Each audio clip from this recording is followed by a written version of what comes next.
నీ వాక్యము నన్ను బ్రతికించి ఉన్నది.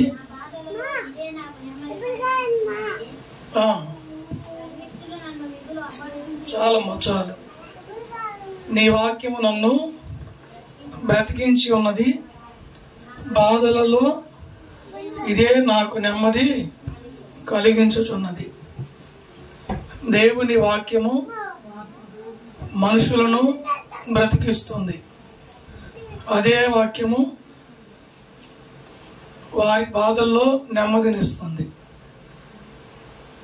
ఏ పాస్టర్ గారు వచ్చి ఓదార్చరు. దేవుని బిడ్డలు ఆ పూట వరకు వచ్చి ఓదార్చి వెళ్ళిపోతారు కుటుంబానికి వచ్చి. ఇక మిగిలిన రోజులన్నీ కూడా దేవుడే ఓదార్పునిచ్చేది. ఇక నువ్వు బ్రతకాలన్నా, నీ అవయవాలన్నీ బాగుండి ఆరోగ్యంగా జీవించాలన్నా దేవుని వాక్యం నిన్ను బ్రతికిస్తుంది. ఎప్పుడు బ్రతికించేది? మరణ పడకలో ఉన్నప్పుడు బ్రతికిస్తుంది వాక్యము. రోగాన మంచాన పడతారు, తెలుసుగా మీకు. దాన్ని ఏమంటారంటే దీర్ఘ రోగం అంటారు. ఏమంటారండి?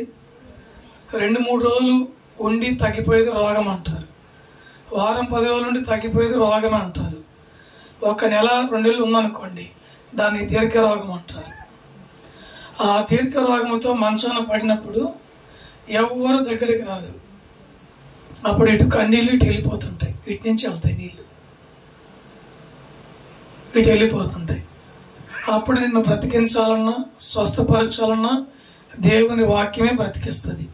అంతే తప్ప నీ ఇంట్లో ఉన్న వాళ్ళు వచ్చి బ్రతికించరు, బయట ఉన్న వాళ్ళు వచ్చి బ్రతికించరు, సంఘబడులు వచ్చి కూడా ఎవరు బ్రతికించరు. ఆమేన్. హల్లెలూయా.